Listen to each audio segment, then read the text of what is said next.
News. Hyderabad హబ్సిగూడలో తీవ్ర విషాదం చోటు చేసుకుంది. ఇద్దరు పిల్లలను చంపి దంపతులు ఉరివేసుకుని ఆత్మహత్యకు పాల్పడ్డారు. హబ్సిగూడ స్ట్రీట్ నెంబర్ 8లో ఈ ఘటన జరిగింది. పోస్ట్ మార్టం కోసం మృతదేహాలను గాంధీ హాస్పిటల్కు తరలించారు. చంద్రశేఖర్ రెడ్డి హబ్సిగూడలోని రవీంద్రనగర్లో 8 నెలలుగా అద్దె ఇంట్లో ఉంటున్నాడు. అతనికి భార్య కవిత హౌస్ వైఫ్, కూతురు శ్రీతారెడ్డి 9వ తరగతి, కొడుకు విశ్వంత్ రెడ్డి 5వ క్లాస్ చదువుతున్నారు.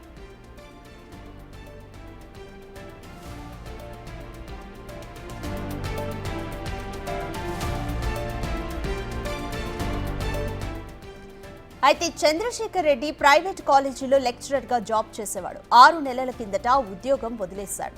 దీంతో ఆర్థిక ఇబ్బందులు తలెత్తినట్లుగా తెలుస్తోంది. సోమవారం రాత్రి 9 గంటల టైంలో బాబుకు విషమిచ్చి పాపను ఉరివేశారు.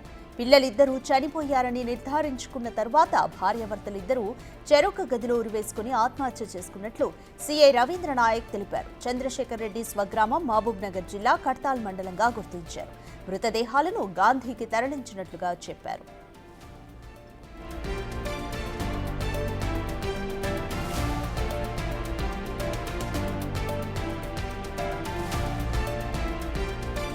తొమ్మిది గంటల 30 నిమిషాలకు పోలీసులకు ఫోన్ వచ్చినట్లుగా చెప్పారు. చంద్రశేఖర్ రెడ్డి ఇంట్లో 2 సూసైడ్ లెటర్స్ దొరికినట్లుగా చెప్పారు. చంద్రశేఖర్ రెడ్డి జాబ్ మానేయడంతోనే తన ఫ్యామిలీతో కలిసి చనిపోయినట్లు సూసైడ్ నోట్లో రాసి ఉన్నట్లు తెలిపారు. ప్రస్తుతం దర్యాప్తు కొనసాగుతోందని, త్వరలోనే పూర్తి డీటెయిల్స్ చెబుతామన్నారు. తన అల్లుడు బిడ్డకు ఎలాంటి గొడవలు లేవన్నారు కవిత తండ్రి.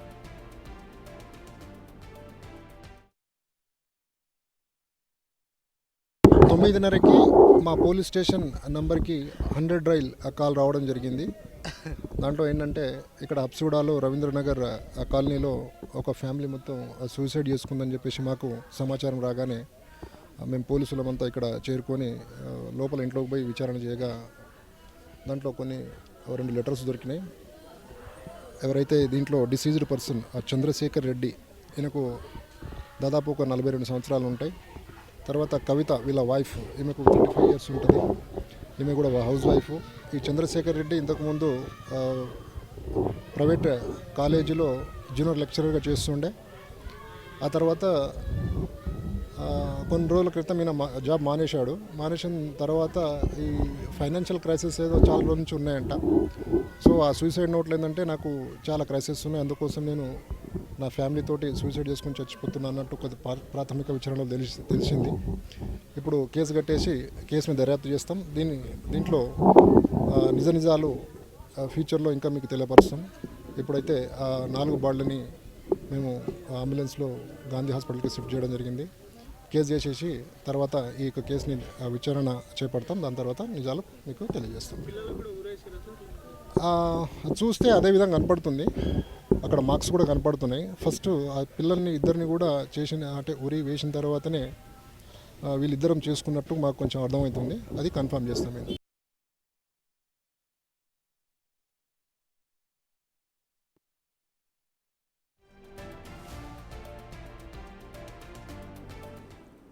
ఇదే విషయంపై బోర్డు డీటెయిల్స్ మా ప్రతినిధి సుజాత అందిస్తారు.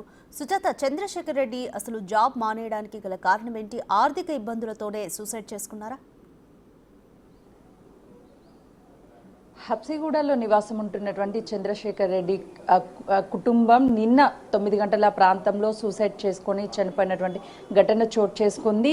3వ ఫ్లోర్లో చంద్రశేఖర్ రెడ్డి 1 ఇయర్ క్రితం ఇక్కడికి వచ్చి కుటుంబ సభ్యులతో ఉంటున్నాడు. అయితే కొన్ని సంవత్సరాల నుంచి తనకు ఆర్థిక ఇబ్బందులు ఒత్తిళ్ల వల్లనే అటు ఉద్యోగం చేయలేక, మరోవైపు ఉన్నటువంటి అప్పులు తీర్చలేక రోజు రోజుకి అప్పుల భారీ ఎక్కువ అవడంతో తన మానసికంగా కృంగిపోయి ఉన్నటువంటి ఉద్యోగాన్ని కూడా వదిలేసి అసలు ఏం చేయాలి, ఎలా బ్రతకాలి, ఉన్నటువంటి అప్పుల్ని ఎలా తీర్చాలి అని మానసికంగా రోజు బాధపడుతున్నట్లు తెలుస్తుంది. అయితే నిన్న 9 గంటల ప్రాంతంలో ఎలా అయినా సరే ఈ అప్పులు తీర్చలేను, ఒకవైపు ఉద్యోగాన్ని వదిలేశాను, మరోవైపు పిల్లల భవిష్యత్ ఏంటి, మేము లేకపోతే పిల్లలు ఏమైపోతారు అని నిర్ణయించుకున్నటువంటి చంద్రశేఖర్ రెడ్డి తన భార్య పిల్లలు 4తో కలిసి నిన్న సూసైడ్ చేసుకున్నారు.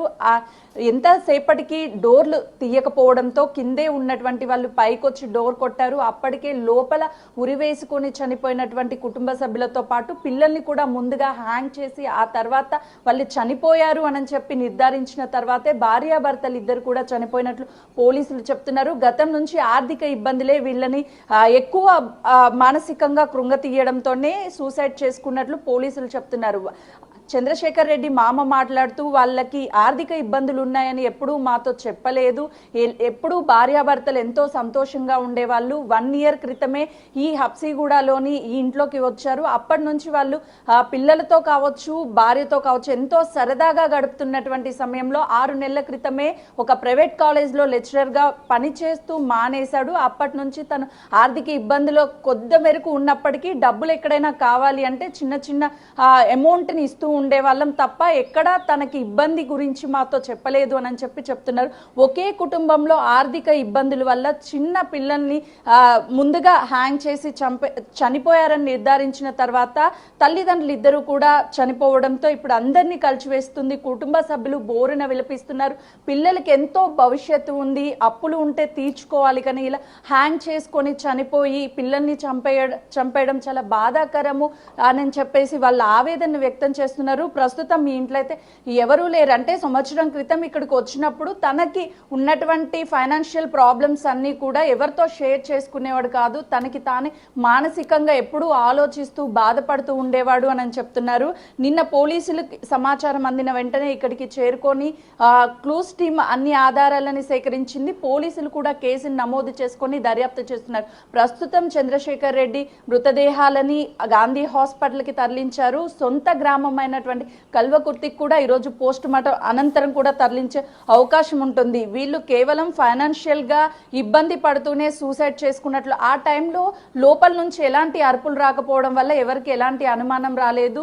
రాత్రిపూట జరిగినటువంటి ఈ ఘటనతో నిన్న ఉదయం ఏ టైంలో చేసుకున్నారు ఏంటి అనేది కూడా ఇంకా క్లారిటీ రాలేదు. రాత్రి టైం ఉదయం నుంచి రాత్రి వరకు ఎవరు బయటికి రాకపోవడము, ఇదంతా ఒకసారి చూస్తే ఇది టెర్రస్ ప్రాంతము, కింద ఫస్ట్ ఫ్లోర్ కావచ్చు, సెకండ్ ఫ్లోర్, గ్రౌండ్ ఫ్లోర్ వాళ్ళు ఉన్నటువంటి వాళ్ళు ఇక్కడికి ఎప్పుడూ వస్తూ ఉంటారు. కానీ లోపలే లాక్ చేయడం, పిల్లలు రోజు ఆడుకున్నటువంటి టైంలో కింద ఉన్నటువంటి సెకండ్ ఫ్లోర్ ఫస్ట్ ఫ్లోర్ వాళ్ళ పిల్లలతో ఆడుతూ ఉంటారు.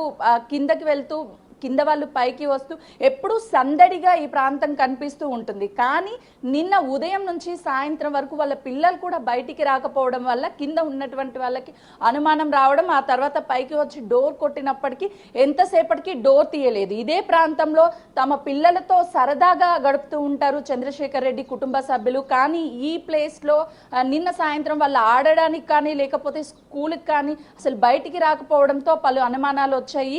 వాళ్ళ చంద్రశేఖర్ రెడ్డి కూతురు కొడుకు ఇద్దరు కూడా ఇదే ఇక్కడ ఉన్నటువంటి సైకిల్ని తొక్కుతూ ఎంతో సరదాగా ఆడుకుంటూ ఉంటారని కింద వాళ్ళు చెప్తున్నారు. ఫ్లోర్ వాళ్ళు వాళ్ళ పిల్లలకి కూడా కనీసము కింద ఉన్నటువంటి పిల్లలకి పైన సూసైడ్ జరిగిందని కానీ లేకపోతే రోజు తమతో ఆడుకుంటున్నటువంటి పిల్లలు ఇక లేరు, చనిపోయారన్న విషయం కూడా చెప్పలేదు. వాళ్ళు భయపడతారని కింద ఫ్లోర్ వాళ్ళకి ఎవరికి తెలియకుండా పిల్లలకి ఇప్పటికైతే దాచేస్తున్నారు. కానీ రోజు ఎంతో సరదాగా ఉండేటువంటి కుటుంబ సభ్యులు ఒక్కసారిగా ఇలా సూసైడ్ చేసుకోవడం, సూసైడ్ నోట్లో చాలా క్లియర్గా ఆర్థిక ఇబ్బందులే కారణమని రాయడము, ఇదంతా ఇప్పుడు అందరినీ కలిచివేస్తుంది. Thank you Sujatha.